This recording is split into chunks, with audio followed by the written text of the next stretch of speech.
nyakubahwa Your Excellency, the President of the Republic, Your Excellency, First Lady, distinguished guests, fellow survivors of the genocide against the Tutsi, we would like to thank the President for this opportunity to give a brief testimony of our survival and also a few words about our lives today. My name is Sibomana. I come from the Eastern Province in the district of Gatsibo, the sector of Murambi, Rwankuba village. That's where Jean-Baptiste Gatete comes from. I was born in a family of 5 children. I'm the firstborn. Our family was a pretty much ordinary family. Our life was ordinary. We had cows, and we used as children to help with that work, and in the evening we would play under the stars and the moon. In 1990, in October, when the liberation struggle started, my father was arrested. He had to present his identity card. They made him to sit down, and he was kicked with feet. Some neighbors came and pleaded for his liberation. On his way, he shook his head and he said, "These Hutus will kill us one day." That was the first time I was hearing that word. We arrived at home, and a few months later, the man I mentioned, Gatete, started to arrest, to beat Tutsis. They were accused of being accomplices. He would arrest neighbors, and he would say that he got them at the front, that these were Inkotanyis who had run away. Some were being killed at the military barracks in Byumba. We know 16 of them who were our neighbors. This was 1990. In 1991, after the Interahamwe had benefited from training, we had a large piece of land, and they used to come to carry out their training. But they had started in Nyabisindu, where there was a range where they learned how to use firearms. Towards the end of 91, Gatete planned to kill the Tutsis in our region at Rwankuba. They tried to do that. They destroyed our homes. They chased us. We ran away to Kiziguro, where we spent 3 weeks. He was being helped by others like Bizimungu, who was a conseiller, heads of the Celils, and police officers and others. Back from Kiziguro, we came with the former sous-prefet of Ngarama, and he asked us to go back to where we came from. The older people left the district. Some of us remained. Between that time and 1994, life was a test. I was unlucky to have a younger brother of Gatete as a teacher. We were 6 Tutsis in our classroom. One day I spoke to one of them and I said, "Why is the teacher asking this all the time? Can't he count?" He counted on Monday, on Tuesday, on Wednesday, and we got tired. The child said that to the teacher, and I was caned for that. When I went home, they asked me to go to school, otherwise they'll kill us. When a student or a pupil did not present themselves at the school, they say they went to the front, and they would come to the home and kill everybody. We would live in bushes. We came home, we ate, then went back to the bushes. We had some beddings there. Sometimes the termites would eat the beddings, and sometimes some more kids who are already in Interahamwe would steal our property, whatever we left in those bushes. Then came 1994, and on the 7th of April, I was at home. I was getting ready to go present my school report to the priest, because I wanted to join the seminary. I saw my father arrive home. He said, "Don't go there, go take care of the cows. Your young siblings should come back home." As I was asking, I heard the Interahamwe. Interahamwe were another group of women, Interahamwe women, that Gatete had trained to support their brothers. Within Murambi, being an Interahamwe was based on family. There were Interahamwe, those were men and young people, and there were Interahamwe, these were ladies, and there was young children at our age mates. I was 11 years old, and some of them were a bit older than us, and they were called smaller bees. Gatete, in person, in the company of Mwange, who was the current burgomaster of Murambi, and others, I don't remember their names, came to Rwanguba sector, close to our home, organized a meeting, invited the Interahamwes to join, and around 10 o'clock, all the hills around our home hill and many others, we could see homes being burned from the morning. We were used to defending ourselves. When Gatete sent Interahamwe, he first prepared them. They attacked us around 10. The younger ones tried to defend themselves up to 4 p.m. and the Interahamwe got tired and retreated. Where I was there during that reprieve, I took an old man called Kabuto and some ladies. They were put in one home, and some went into the houses, and myself, I ran away and hid on top of a tree. My mother followed me with my younger siblings and my mother. Two of them, I helped them to climb the tree. Some of them remained with my mom. Other men, my father and other men, stayed behind trying to defend themselves. Gatete asked for reinforcements, and at around 4 p.m. they started shooting at us.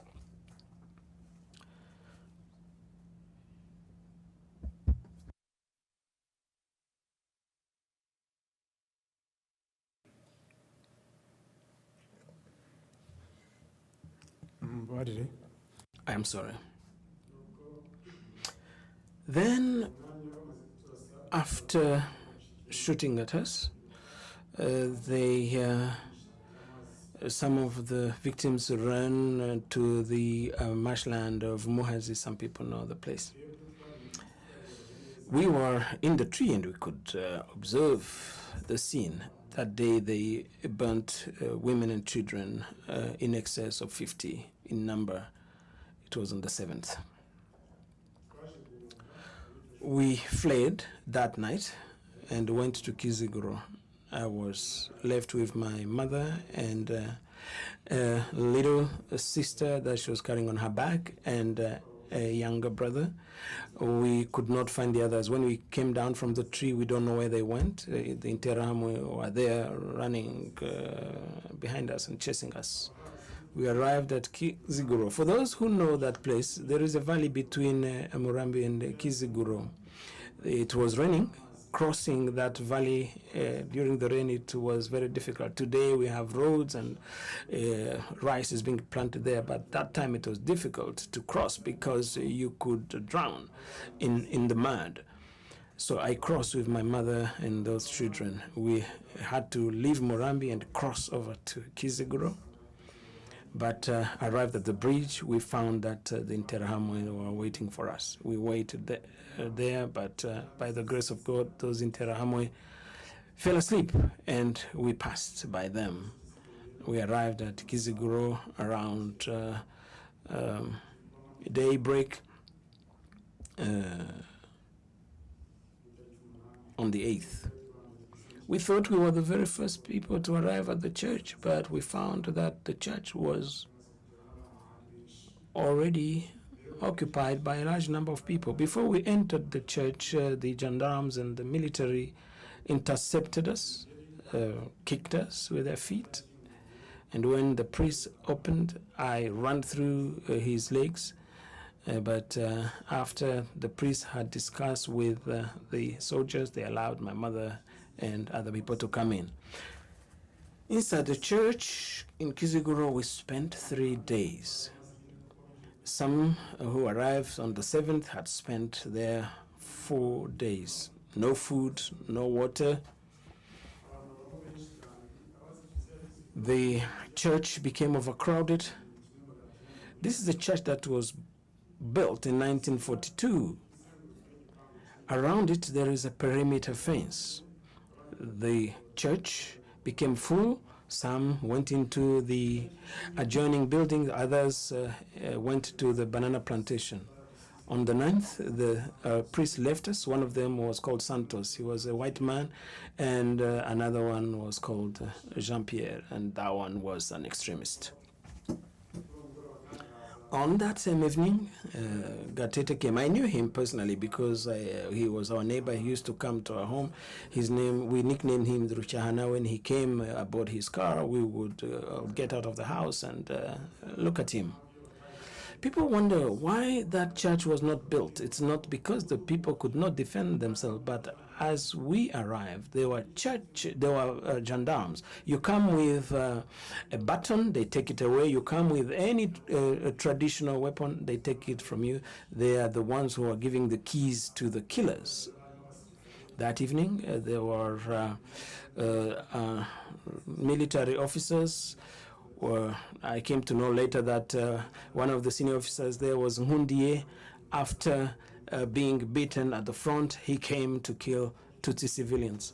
On the 11th in the morning, they came in, the army, wearing chains of ammunitions with firearms. They searched the church, searched its surroundings, searched the banana plantations, everywhere where somebody could hide.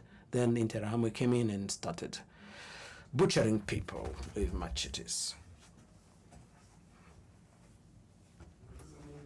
I was one of the lucky ones. I was able to look into my mother's face, and she gave me 405 francs. He told me, go.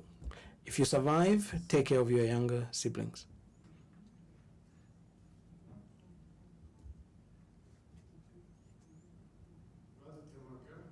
As they were butchering us, the armed forces had encircled the fence.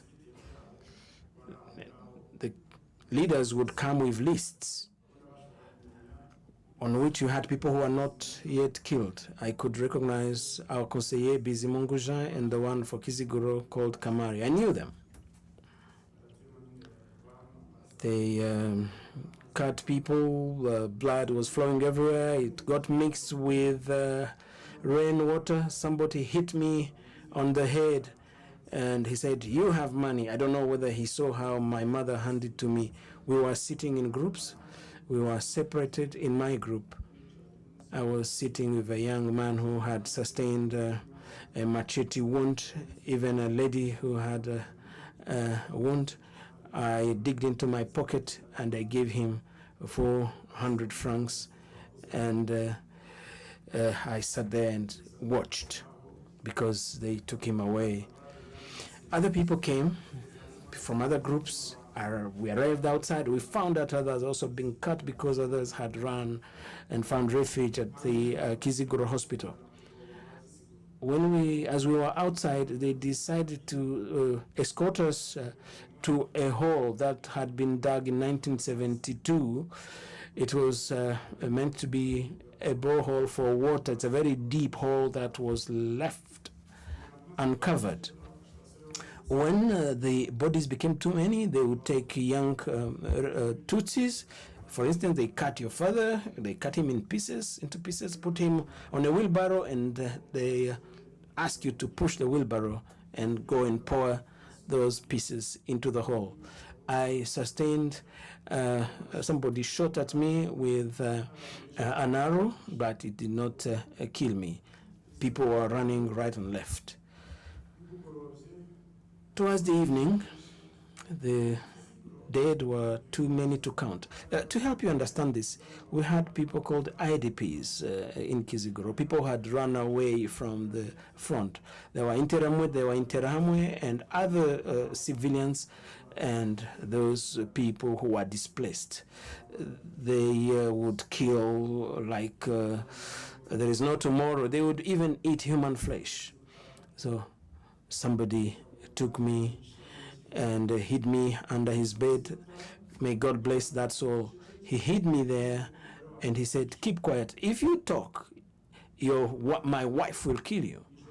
I slept under the bed, and at night something came. It's like a light. People were scared. They thought it's the Virgin Mary who was coming to punish those who killed at Kiziguro. It was near the road. For those who know, it is near Ndatemwa. It was near the road. The soldiers were passing wounded, and they looked like defeated troops, and they were saying they are going to Tanzania. On the road, I found myself again near a roadblock where I found too many bodies near Kiramuruzi. I found another family of about 8 people who had been laid down. They wanted to kill them. I was also running away because the members of that man, the family of that man who had saved me, wanted to kill me. I was covered in blood, and luckily I saw people who were about to be killed, so I laid myself down.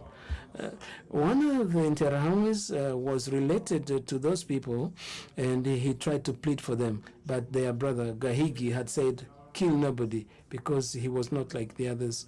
They wanted to kill him, so they didn't kill them. A young lady called Kaitesi came and defended me, said, "Don't kill my child." I lived with that family. That old man decided to return to his home in Buhura, and I went with them. We spent there 3 months, and during those 3 months, a lot of things happened that I can't attempt to recount.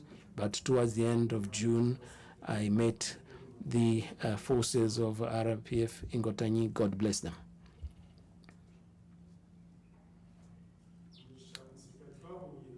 The soldier that I met had fled with us. He had passed through Giti. He joined the forces, and he knew me. He asked me, "So and so, did you see them?" I saw them. "Where is he?" "He died." Each time I said they died, he cried, and I cried with him, but he was on duty. He said, "I can't go with you now, but I'll send other people to take care of you." I came to learn that at Muhura there was a camp of survivors. They took me there, and I stayed there for some time. Then I was later taken to Rutare, escorted by a military vehicle. There was another camp. We remained there with the other orphans at the communal office in Rutare, for those who know there. Then when I came back to Muhura, I met an aunt who brought me to Kigali. This Kigali that you are seeing here, this city was stinking, full of dead bodies. We were near Stade Amahoro. I fell sick, seriously. In my mind, I had all these people that I was with in Kiziguro. I tried to look for my siblings. They would take me to the stadium. But despite all the medicine I was getting, I failed to live in Kigali. I went back to the rural areas. Then my aunt brought me back. I went to Apad, where I studied year 5 and 6. I succeeded. I was sent to St. Andre, and at the end, I went to the Adventist College of Gitwe in the southern province. I could say that that's a place where I learned to recover and rebuild myself. I met other survivors. There was an organization called ARG. I joined it, and I realized some people had suffered even more than me. I decided to dedicate myself to that work. There were awards at school, so I worked hard in order to be awarded because I wanted to help some of my comrades who couldn't even afford soap or other basic needs. The government of national unity paid for us. We studied, but the government, of course, could not penetrate our hearts and know what we were harboring. We served within IRG, and I found myself as a family father, but I ended up becoming the head of all the families, so I was, so to speak, a grandfather. I completed my secondary school, and towards the end of the completion of my studies, let me say that I liked three things. I like studying. My mother used to insist on that. I used to play football, and I used to pray. Those three things helped us a lot. I succeeded and joined KIST, and I continued doing the same thing. IRG was also represented. We also had ordinary school, university administration, because this time we had the means to organize ourselves. I will try to go a bit faster. Later on, I got married. I have a wife and 2 children. My wife is here present. But sometimes I ask myself, that message that my mother used to give me, who are those younger brothers? The first set of brothers were members of IRG. But later on, I decided to go back to our former home, where I was a neighbor to Gatete. But meanwhile, we witnessed a lot of things. Let me tell you what the Nkontanyi did in Kiziguro. You remember the hole I talked about? That hole was filled with bodies, and it was overflowing, and some were left at the church lying down on the floor. On the 16th of April, the Nkotanyis arrived. They thought they are coming to save people, but people were already rotting because they had started killing on the 11th. They took a rope, sent it down the rope because they had been told that some people are still breathing. Because when you are afraid of being killed, people would jump into the hole. They were able to retrieve 11 people from that hole. So when we talk about this concept that Nkotanyis represent life, we are talking about such things. 6 of them are still alive. They live in Gatsibo today. I came back, as I said. I got married. My wife and I decided to go back to Gatsibo because I felt a calling. When I grew up, as I was growing up, I liked 3 things. I liked reading books about Mandela, Martin Luther King, and I used to like your speeches, Your Excellency the President, especially during the period of commemoration. We used to analyze and study your speeches, and this used to inspire us. My comrades within IRG know this. So we went there and started an organization. The main house, or the main building, is next to our home. This institution teaches agriculture and animal husbandry, and we went further. Now we have created a nursery school, and there are other activities that train young people in vocational activities. What was our aim? Our aim was to teach those who had been poisoned by Gatete that you could do good, following your example, Your Excellency. Today, those who are Interahamwe and their children are now working very closely with the victims, and that makes us happy. We cannot attain all our goals, but because we don't have the means, but we do our best. We have just completed a school for kindergarten, but we hope that in the future we'll be able to build a primary school and a secondary school, so that all those who learned the message from Gatete should be told something different. They should see something positive in their home and not necessarily learn from the negative ideology of their parents. I would like to conclude thanking the government of national unity. We have a lot to learn. Your Excellency, you made sure that we were educated. You did well.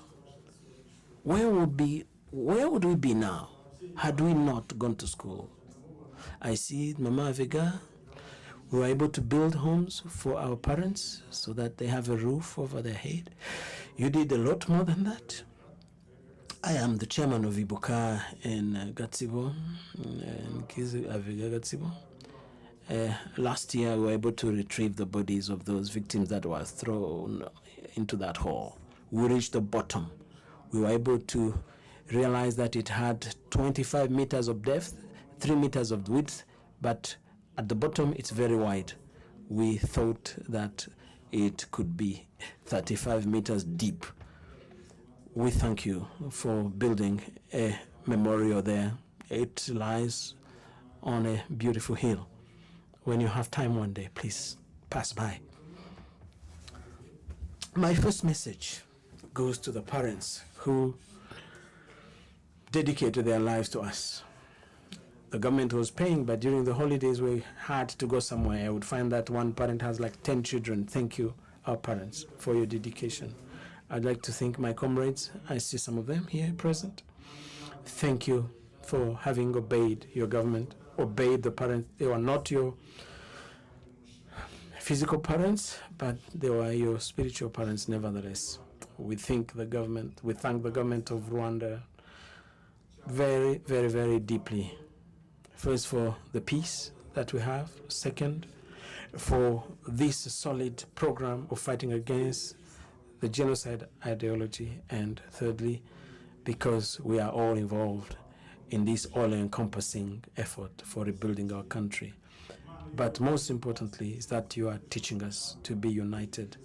We, as the survivors, what we can do to honor your efforts is to forgive. I personally have done that, and I know others who have done that. I don't want to retain your attention any longer. Thank you, you're present. Thank you for the message you are spreading in the country. And I would like to comfort all the victims, those here present and those who are not here. I'd like to tell them what we want, everything. Let's rebuild ourselves, and the future is bright. Thank you for your attention.